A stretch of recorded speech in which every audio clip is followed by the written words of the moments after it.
white person would be happy to receive the same treatment that our black citizens do in this society, please stand. You didn't understand the directions. If you white folks want to be treated the way blacks are in this society, stand. Nobody's standing here. That says very plainly that you know what's happening. You know you don't want it for you.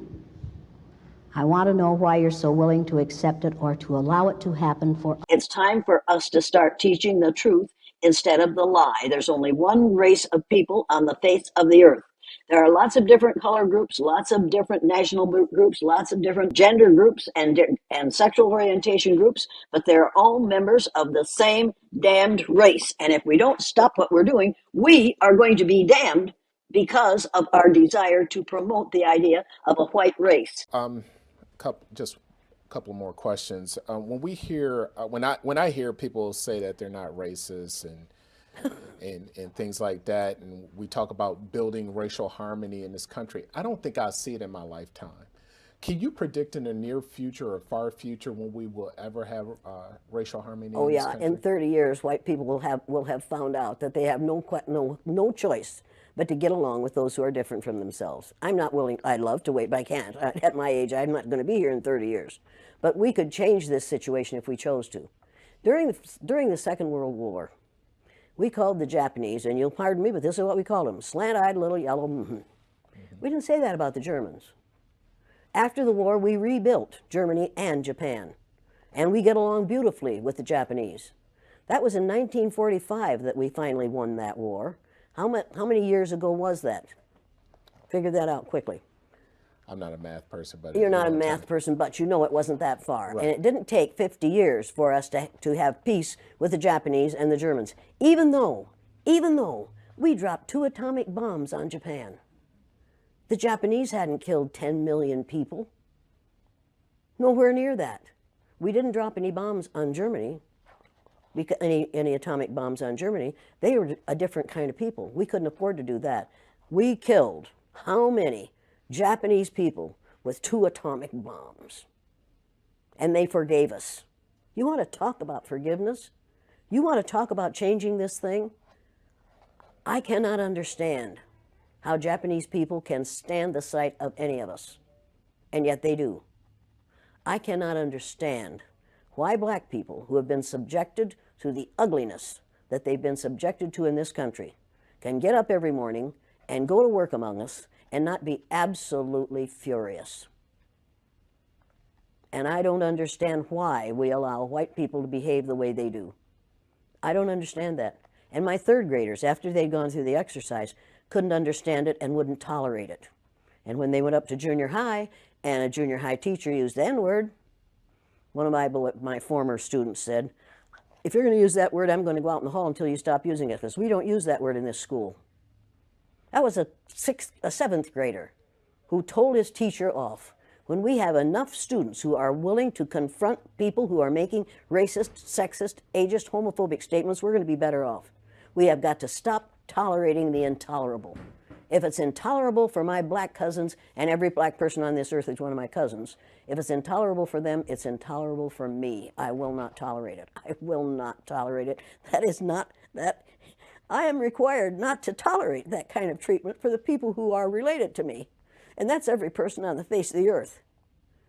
If your ignorance is such that you'll mistreat somebody because of your ignorance about the color of their skin, don't do it around me. Number one, I've been threatened with death lots of times. Now I say, go for it, fool. My husband died 4 years ago. Being with him would not be a bad thing for me. Death is not the worst thing that can happen to you.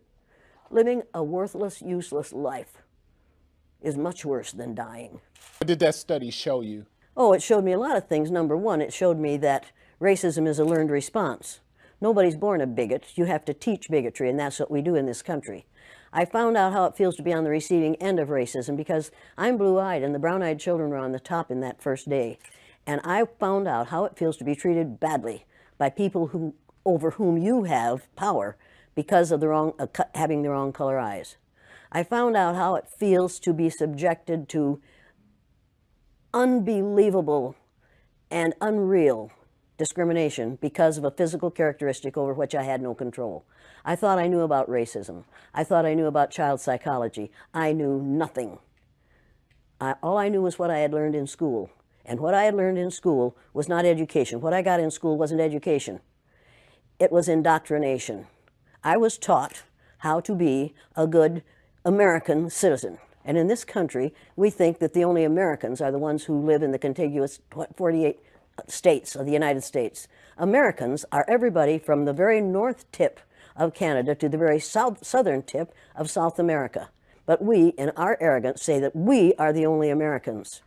If you're really going to keep this America to Americans, we don't dare build a wall on the southern border of the United States, because those people, those brown-skinned people that are going to come across that border are Americans.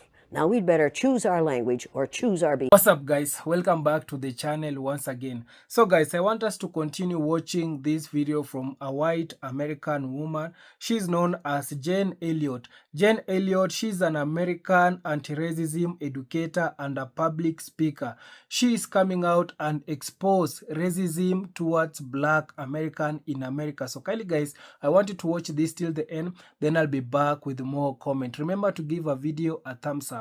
I'm your host, Dash Lifestyle.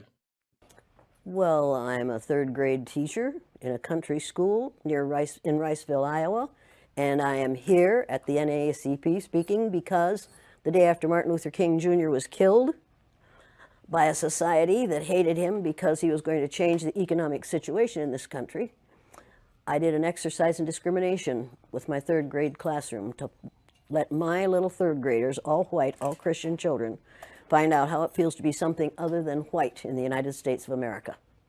I split them according to the color of their eyes and treated those who had their own color eyes for the day the way we have traditionally treated blacks, Native Americans, Asians, all those Jews, all those who are different in appearance or in religion.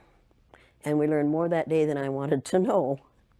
Behaviors. Let me tell you something. It wasn't a study and it wasn't an experiment. I don't experiment with children without their knowledge or their permission. It was experiential education. It was giving a child an experience for the purpose of changing their brain. And that's exactly what it does every time I do it. Now, you conducted the same study, I'm sorry, not study. Exercise. Exercise with adults. Oh, yeah. Oh, yeah. And is it any different between the children and the adults?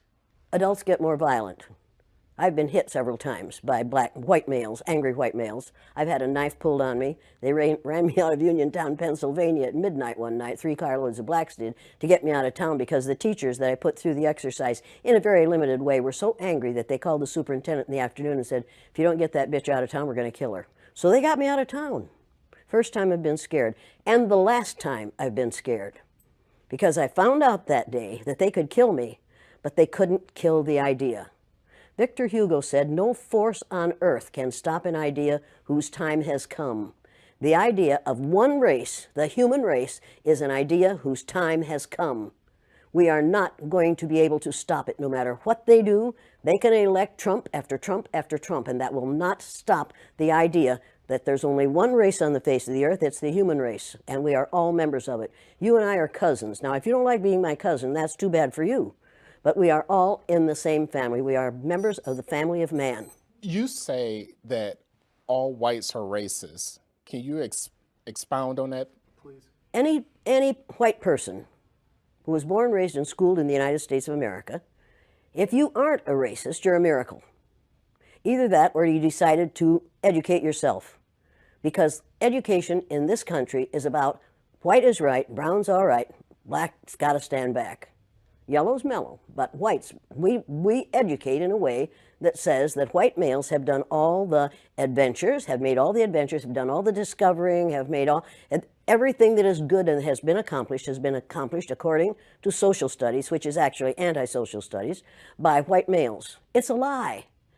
But we do that in order to maintain the myth of white superiority. The myth of race has to be maintained at all costs in this country. Because if white people have to give up the color of their skin as being something that makes them perfect, what do they have left? If we start teaching the truth about history, if we start teaching about Nile Valley contributions to civilization, it will totally change the way we conduct ourselves in the classroom. It will have to. Columbus didn't discover America. You can't discover a place where people are already living. But we celebrate that every October. It's a lie. We need to get over, we need to stop telling the myths and start telling the truth. So when you tell people that they're racist, and it must have some kind of effect, because most people will say, I'm not racist. I'm not a racist. Why, some of my best friends are black. Right. Yeah, and then you say, name one.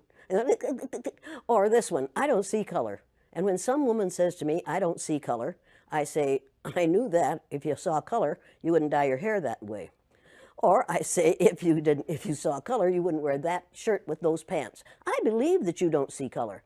It's an attempt to deny skin color. And it's an attempt to deny what's wrong with seeing the color of my skin. Is it all right for you to see me kind of pink? That's okay for me. I don't mind. And I suspect that you don't mind being seen the color you are. You have a right to be what you are. And until people in this country and people in this world get it into their heads that the first modern human beings that evolved on this earth were black women. They evolved in sub-Saharan Africa about 280,000 years ago, and every human being on the face of the earth today has the memory of those black women's genetic structure in their genes. Now, we don't want to admit that, but that's the way it is. And as people moved farther and farther from the equator, their bodies produced less and less melanin, so their hair, their skin, and their eyes got lighter. As they moved into the east, they ate a lot of fish and a lot of vegetables, so their skin took on a different tone. I found that out when I was raising little kids. My husband worked in a supermarket. He was the head of the produce department. And they had lots of oranges that they couldn't sell, so he'd bring them home. And I was feeding my kids orange juice like you never saw in your life.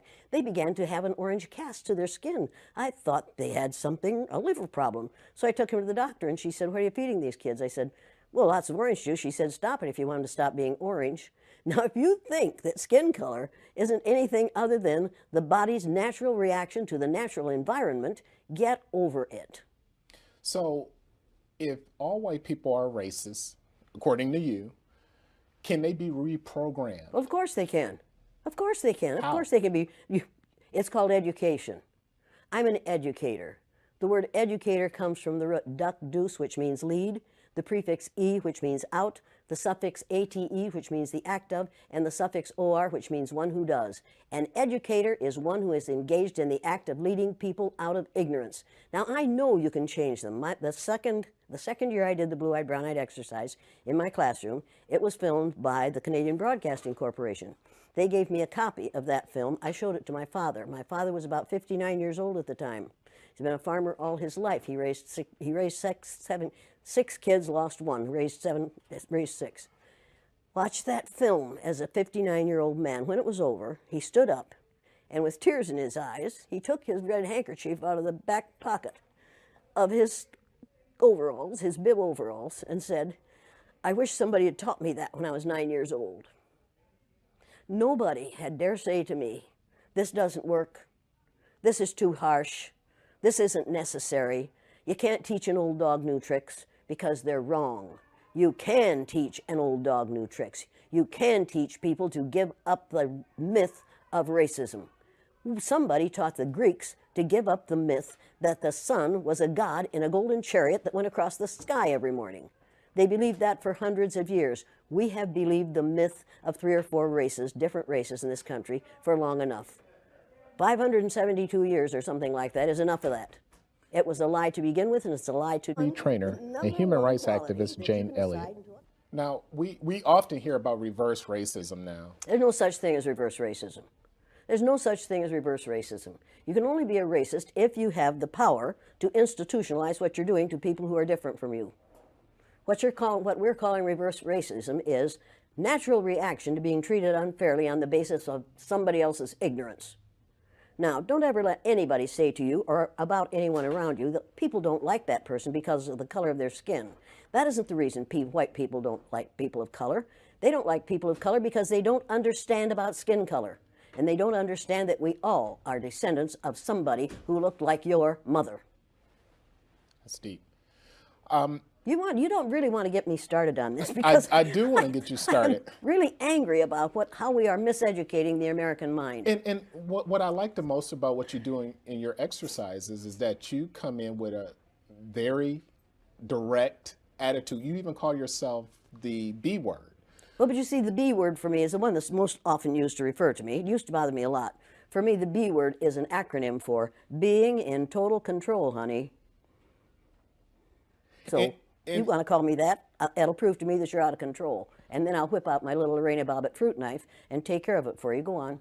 So is it necessary to strip away all of a white person's power, like in your exercises, in order for them to see the light? Or is there another way It's necessary to do what we do in offices and in the military and in schools and colleges and in hospitals and in community groups all the time. What we do is we become our parent ego. We go into our parent ego state, and that forces all those we're working with into their child ego state. And if you watch our present so-called president, he spends most of his time either in his child or his parent ego state. He never gets into his adult ego state unless he's reading off the teleprompter. And he is such a poor reader that oftentimes he makes mistakes, and then he is instantly in his child ego state right in front of your very eyes. It's absolutely fascinating to watch it happen. Speaking of our president, a lot of people say that racism has risen under him. Anybody who doesn't say that hasn't been paying attention. It absolutely has. I'm getting more hate mail now than I have gotten for years. The kinds of things that are being said in this country today are things that he has said for the last 2 years. He has said them publicly, and he got elected because he said them publicly. We have a group of people in the United States of America who were in response to 8 years of a black man in the White House and the possibility that they might have from 4 to 8 years of a woman in the White House, will elect anything that walks and can chew gum at the same time. This last election, as far as I'm concerned, was a direct response to having a black man in the White House for 8 years. And it's time to change the White House to the President's house. This is ridiculous to call the place where the President of the United States lives the White House. It sends the wrong message. It says, I remember when Richard Nixon said to a group of reporters, "I'm trying to save the White House for you white people." That says it all. And at that moment I thought, well, wait a minute. Now this is something that has to be changed, and it has to be changed. Nothing can stop an idea whose time has come. It's time to change the name of the White House to the President's house or the President's residence, which has a nice ring to it, don't you think? Okay, let's just say that Donald Trump, President Trump, is trying to bring the country together like he said he would do. Wait a second, he's trying to bring the country together. How would he go about doing that? Resign. If he really wants to bring the country together, all he has to do is resign and take his, with him? The second in command, the vice president. That would bring the country together. But right now, the only way he can bring the country together is put somebody else in the president's office. He does not know how to be a president. He does not know what legislation is about. He does not know how to do this job. He didn't intend to get this job. And had it not been for the Electoral College, he wouldn't have this job. Mrs. Clinton won the popular vote. The only reason we have this person as a president of the United States right now is because the members of the Electoral College didn't do what that Electoral College was designed to do. Thomas Jefferson designed that to make sure that no one who was unfit for that office would ever be elected president of the United States. The Electoral College last year absolutely defeated that. With the state of the country being what it is right now, there's a lot of conversations taking place about, let's have a conversation about race. How would a person go about having that conversation? What can they expect to happen in a conversation Well, like the first thing they have to do is not talk about tolerance. I found out the day I was on the bottom in the blue-eyed, brown-eyed exercise with my students, I found out how it feels to be tolerated. I found out that tolerance means put up with. or allow me to be. I don't need your allowance, and I don't need to be tolerated. I want to be valued, recognized, and appreciated. Put your tolerance where the sun doesn't shine.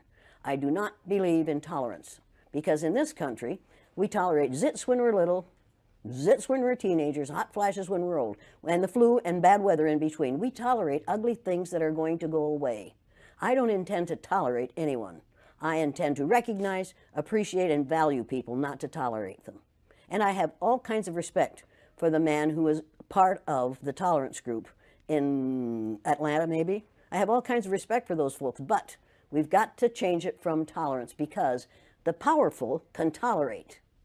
The powerless have to wait to be tolerated. I have no time for that. I like that. No, I'm going to get lots of angry responses to that one. And I understand that. But I'm reading a book right now. Everybody needs to read this book. It's called, everybody has to read this. Everybody that's watching this has to read this book on tyranny. 20 things that we've learned over the last 100 years in this country that have put us in the position we're in now, and what we can do about it. Everybody has to read this book. They should read this book first, and then they should read The Myth of Race by Robert Wald Sussman. And once you've read The Myth of Race, you will never, ever again go along with the idea that there are 3 or 4 or 5 different races. It was a lie made up by the people who ran the Spanish Inquisition. And before that, there were different colors, but race had nothing to do. There was only one race, the human race. We made that whole thing up. It's time to get rid of it. We have the power to do that. This country got ready for World War II in about 6 months. And you're telling me that we can't destroy racism? White people created racism. Anything you create, you can destroy. God created human beings, the human race, and they started out black women. White people created racism. Human beings created racism. It's time to get over it. Can we go back 1 second? Sure you can. You criticized President Trump. Did I? One thing that a lot of people have criticized former President Obama on was not speaking out on race enough. Do you think he failed in that? What if he had spoken out enough on race? Imagine what would have happened to him. The man is still alive. Do you remember Dr. Martin Luther King Jr.? Do you remember Malcolm X? Do you remember all those people have been killed not because of the color of their skin, but because of the fear of white people that someone who isn't white is going to look better, sound better, act better, do better than they do? Mr. Obama was the president of all of us. He wasn't just the president of black people. He was the president of all of us. The man who's there now is and claims to be the president of the people who look like him. When he says, "Make America great again," what he's really saying is, "Make America hate again." Human rights activist Jane Elliott. Today, most urban sectors, especially Milwaukee, remains hyper-segregated. Why is it taking so long, or why doesn't it seem like we can move the button on diversity in neighborhoods? Because the people who have the power in this country are the people who have the money.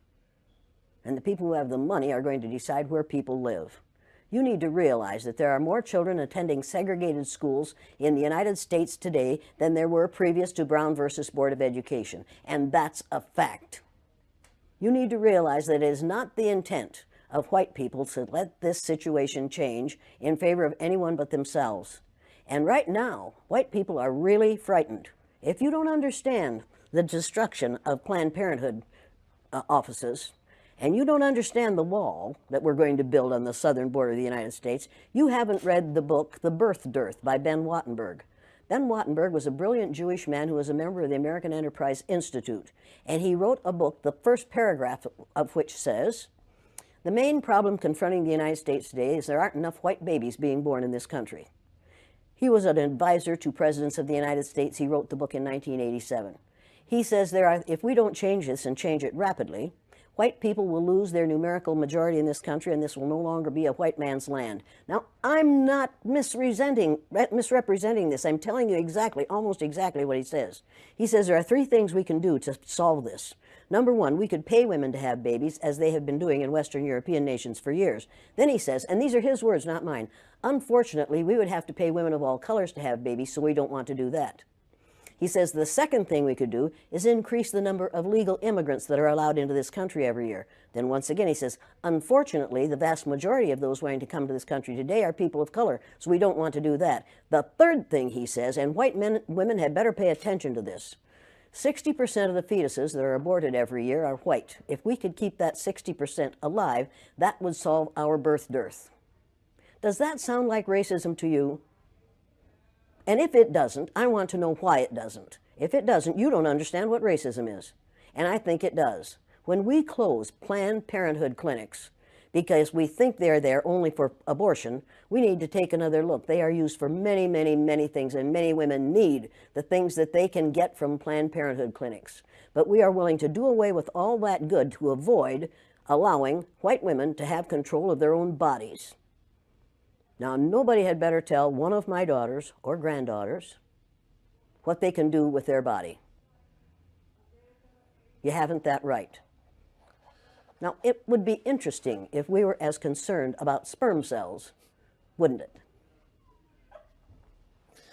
I mean, we could take a whole lot of fun out of you boys' lives. Right. A lot of people don't understand the trauma associated with race and racism.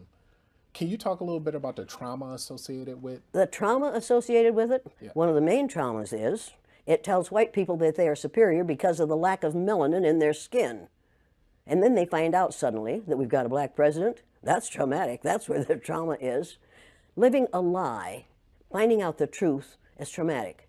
Finding out now, recently, that within 30 years, white people will be in the numerical minority in this country is going to be traumatic. And that's the reason we have to solve this problem, and we have to solve it now. I will ask folks tonight, how many of you black folks want to get even with all white people? And that's what white people are quite certain blacks are going to want to do, is get even with all white people. And nobody will raise their hand. And then I'll say, how many of you want to get even with 1 or 2? Every hand will go up, and you know why, and so do I. White people are scared to death right now, particularly white males. They're scared to death that they are going to lose their power in the future. And they are. But if you want to get ready for the future, if you want to be treated well in the future, treat others well in the present. What we do in the present constructs the future. What we have done in the past, we can learn from that.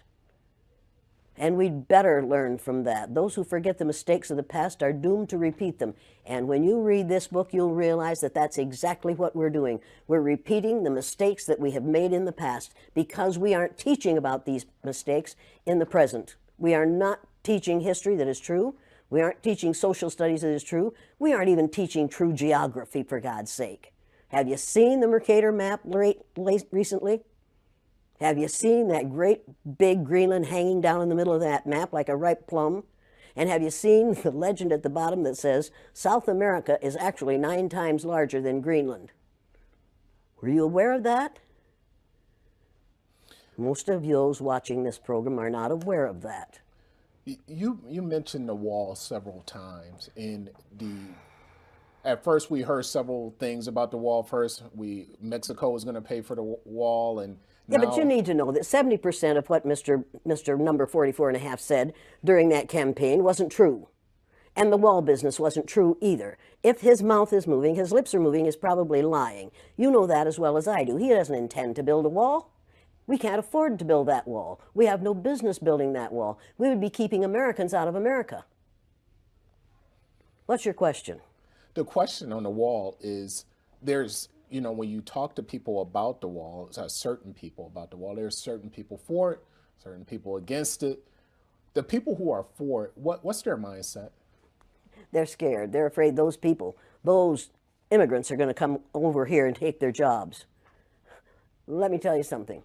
You can build a wall 50 feet tall, and smart Hispanics, Latinos, smart Ecuadorians, smart others are going to tunnel under that wall and come up in their friend's house on the other side.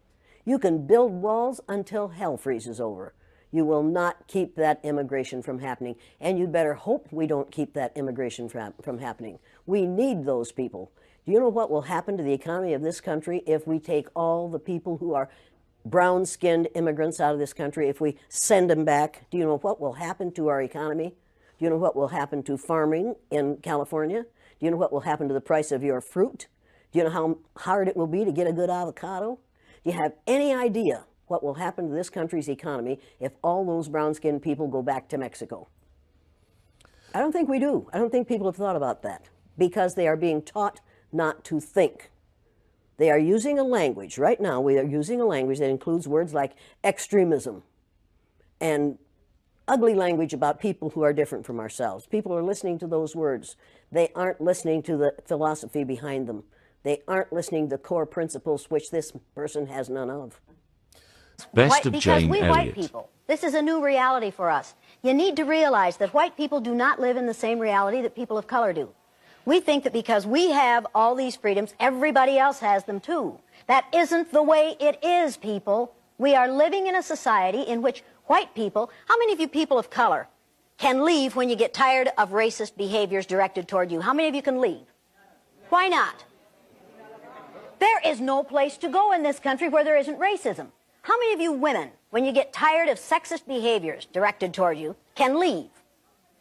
None of you, because what do you mean by melting pot? That we put everybody together and mix them all up and they all come out the same so that white folks feel comfortable with them, so that blue-eyed folks feel comfortable with them? We don't need a melting pot in this country, folks. We need a salad bowl. In a salad bowl, you put in the different things. You want the vegetables, the tomatoes, the lettuce, the cucumbers, the onions, the green peppers, to maintain their identity. You appreciate differences. A melting pot does not appreciate differences, and this country ought to be about appreciating differences. That female wants us to be the same. You need to be aware, folks. You need to be aware that it was blue-eyed people in Germany. It was blue-eyed people in Germany who oversaw the killing of 10 million human beings.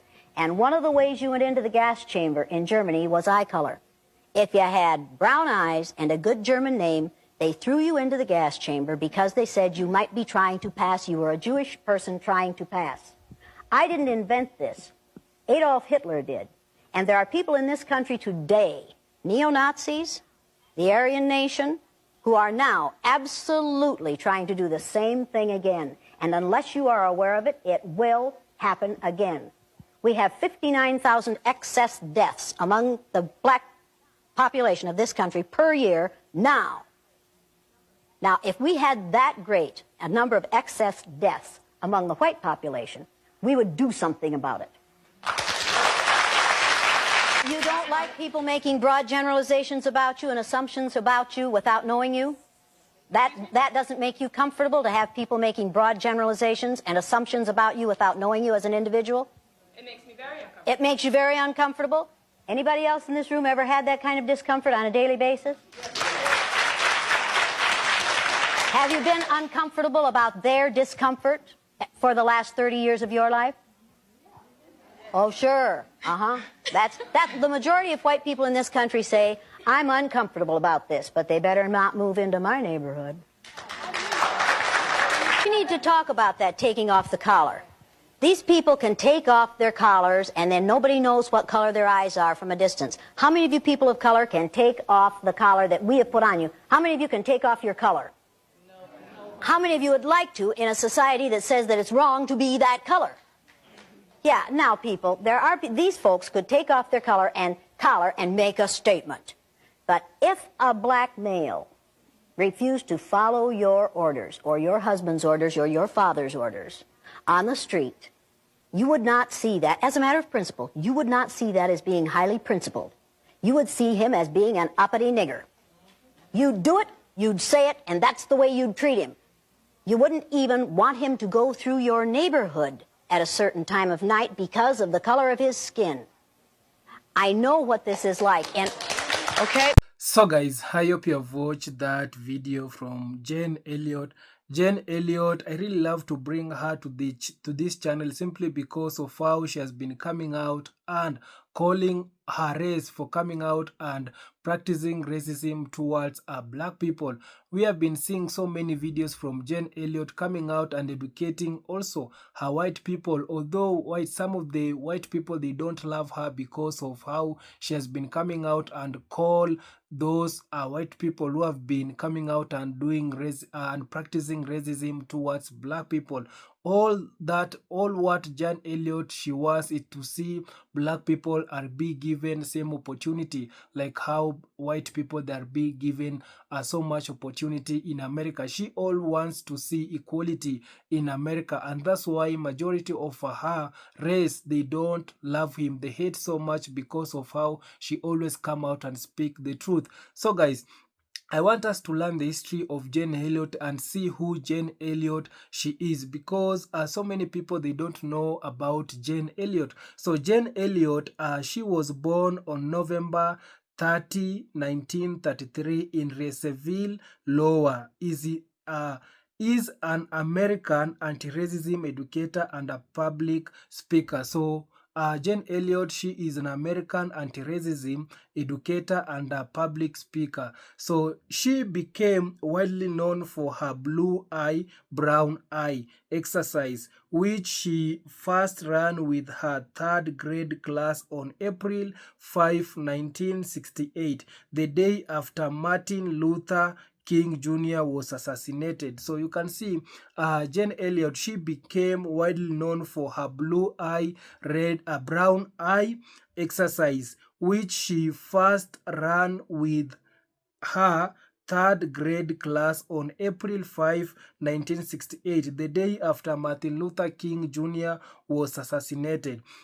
In that exercise, she divided children by eye color, blue versus brown, and assigned arbitrary superior and inferior status, encouraging discriminatory behavior to simulate how prejudice and power work in society.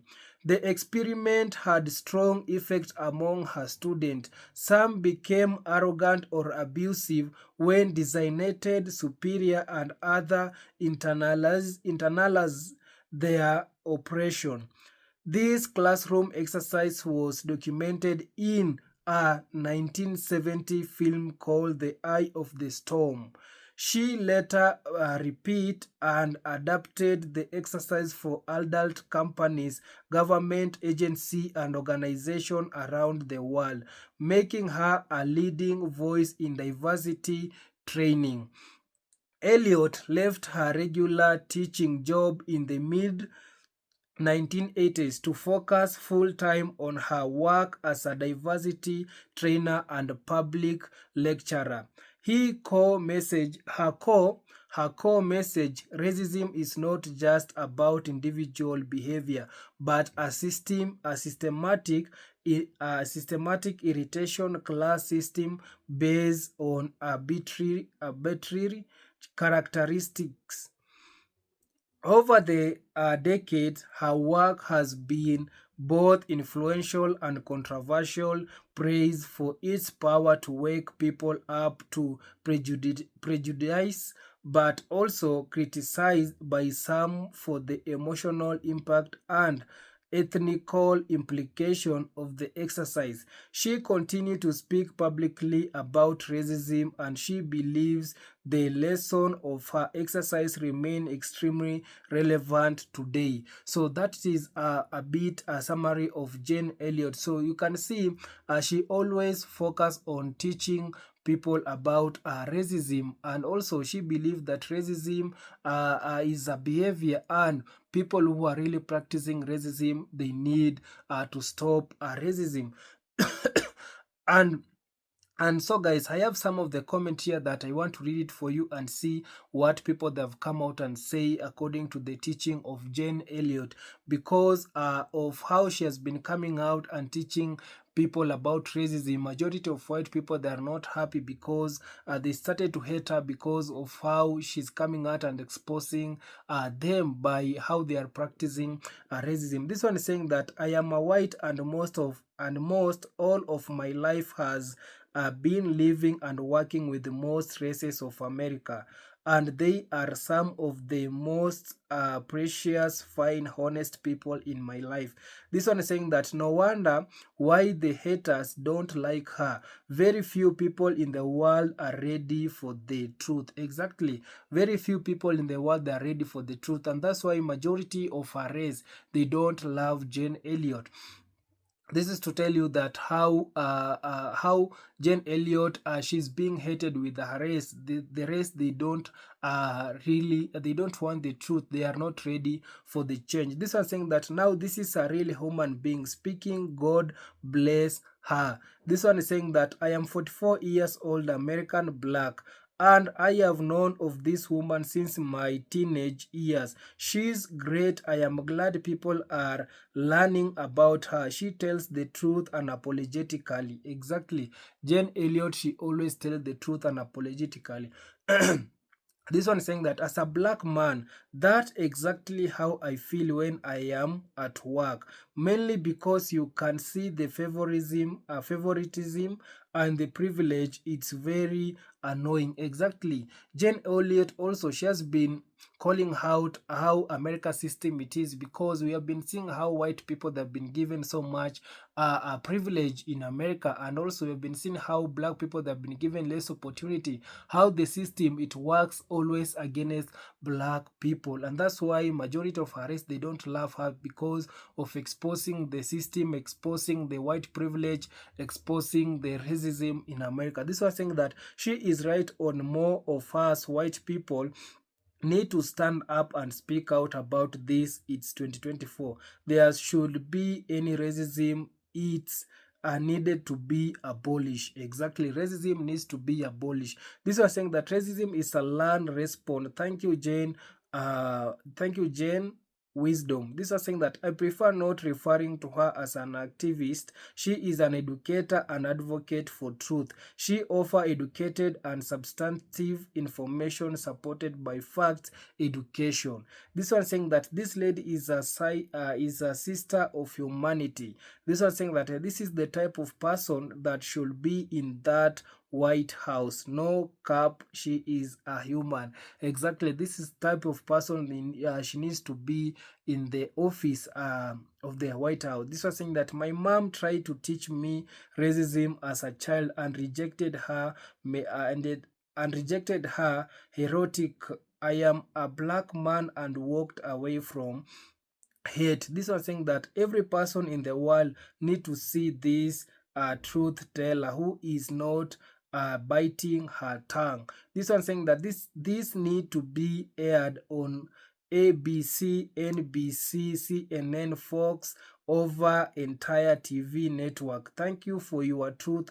God bless you. So you can see this the mainstream media, they cannot air this. They cannot tell. They cannot.